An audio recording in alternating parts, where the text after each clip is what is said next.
Hello everybody, and welcome back to the Collector's Vault, where cardboard is king. My name is Mike, and I want to first off apologize for my delay in videos. I know there's been a lot of videos where I start off by saying, "Oh, I'm sorry I haven't been uploading stuff," but it's just I can't make any more excuses. I'm just gonna be very honest. It's been very tough. I've just had a lot going on right now, and I really can't prioritize YouTube. I have a lot of house projects going on. I have work. I have other family events, things with friends, and YouTube just has not been a priority of mine. But I definitely don't want you guys to think that I'm trying to forget about it, and I don't want to put any effort into it. It's just been tough. So I really hope you guys can understand that it's been kind of hard for me trying to juggle everything, because obviously I'm going to choose family and friends over YouTube first. It's just how it is.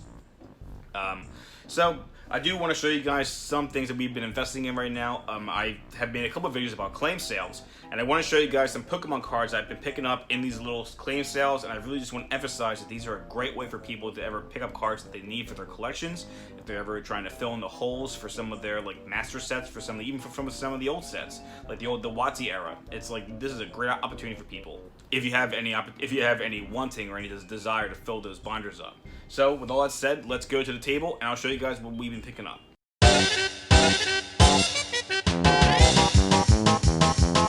Alright guys, we are back to the table, or should I call it the wall. I actually do like this little setup here. Let me know what you guys think.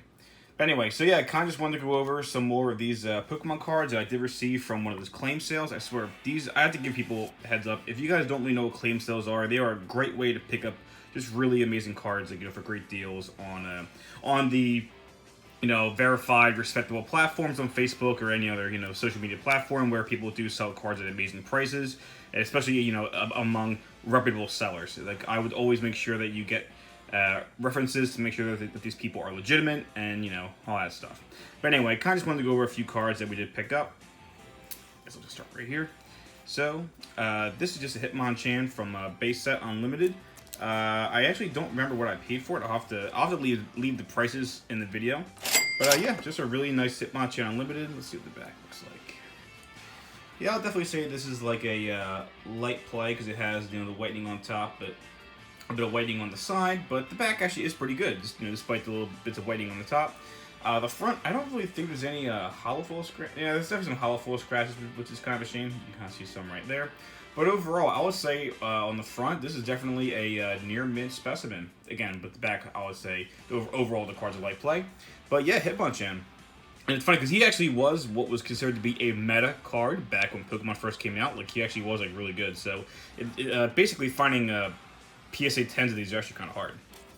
But yeah, definitely got it for a cool price. I just think you can't go wrong with having base set cards. People act like, oh, if it's base set unlimited, it's not worth it because there's just so many of them in circulation, or there were so many of them.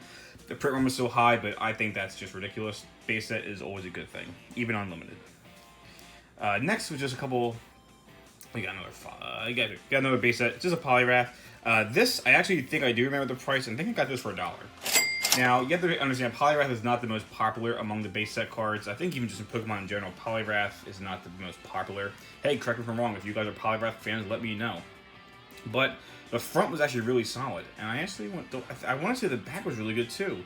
And the guy, I want to say, oh, here we go. I think he did mention something. Yeah, there's a little bit like a binder dent right there. But again, so that although that could definitely qualify the card as damaged, I would say from like a binder perspective, like if you just want to put this in a binder, this card is in incredible condition. And again, for base set unlimited, I don't want to hear people say, oh, it's only base set unlimited, it's worth nothing. Like that's a very flawed statement. Even for a card like Poliwrath, it's still an amazingly nice base set unlimited card. And I'm sorry, but for $1, like who can say no to that?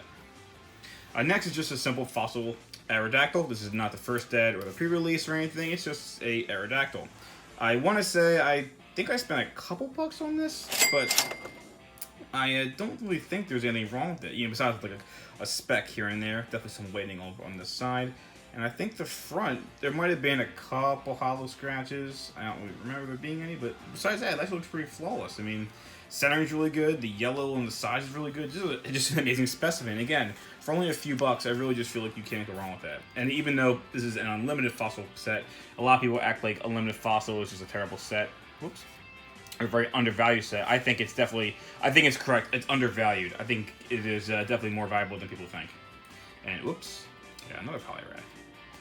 Actually, oh no, I'm sorry, guys. That was a poly. Oh, I'll have to put the appropriate price. This is the polygraph that I got for $1. Excuse me.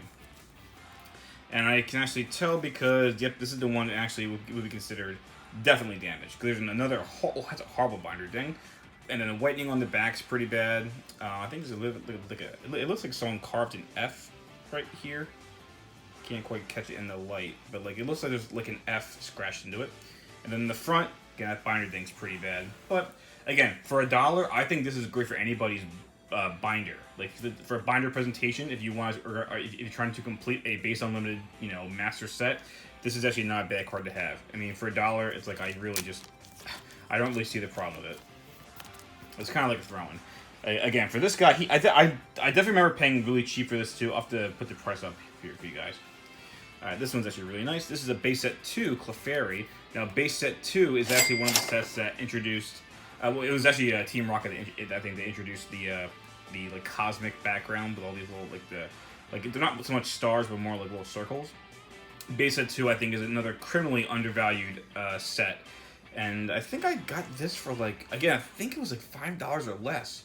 And despite the fact there's definitely like a little bit of yeah, right there you can kind of tell a little bit of play there. I think I did pay less for this, but I feel like the front again is just really good condition. This is great binder presentation. This is a good card for binder presentation. And of course, my favorite, guys. You see that? Ooh. See that swirl? Remember, guys, it's all about that Hotsy.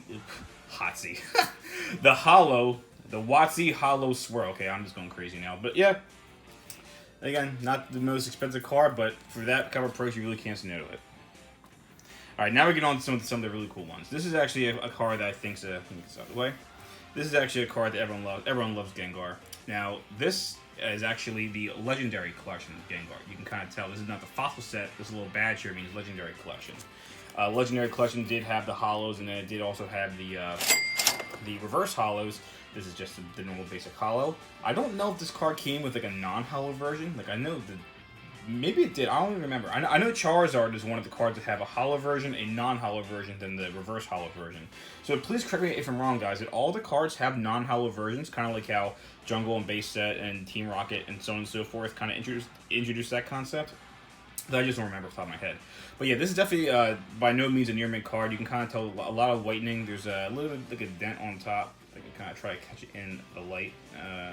It's a little tough. The back definitely has a lot of play and whitening. I would say this is definitely like on the lines of like moderate play, maybe even played. But the point is, I just didn't have one of these cards, and I think I paid like under like, I want to say like I think I paid $3 for this, and I just feel like for a card that I just don't have, and for a great popular card like Gengar, this is just a card I really couldn't say no to. So let's put him over here. Now, there is 2 other cards here. One of them is a Blaine's Arcanine. Now, I do have a first edition version of this, and it's actually graded PSA 10, which is one of my, it's one of the awesome treasures that I have. But I do feel that despite like the first edition makes sense for it to be as much as it is, but even the unlimited Blaine's Arcanine is, I feel like, a little bit undervalued. I mean, they're definitely going for a decent amount, and even though this card's not in near mint condition, you can kind of tell that there's like some streaks on the card. It's kind of hard, again, it's kind of hard for me to catch in the light. Maybe I'll have to increase my lighting a little bit. But some whitening on the corners and the back. I think that was the reason why I only paid like so little for this card, but I do feel this is definitely a card that has a lot of potential, despite the fact that the back's definitely light play.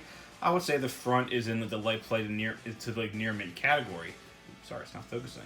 I don't believe this one had a Watsy swirl on it, which is kind of disappointing, but hey, it's okay, guys.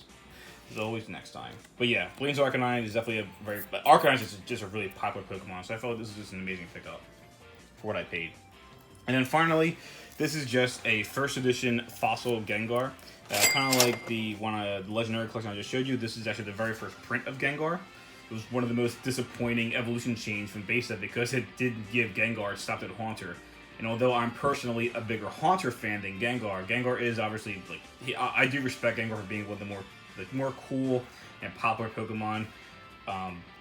And this was just a decent specimen. I mean, look at that. Like a little bit of whitening on top. I think there is maybe some on the back, but the back's actually pretty flawless besides the whitening on top, which is probably like the most damaging part of it. But then again, on the front, it actually looks really flawless. I don't even think, yeah, there's definitely like some like whitening and some silvering on top. I think you might be able to see there's a little part of the yellow that's missing, but again, for binder presentation, this is a really good specimen of a first edition fossil hollow, which I just love.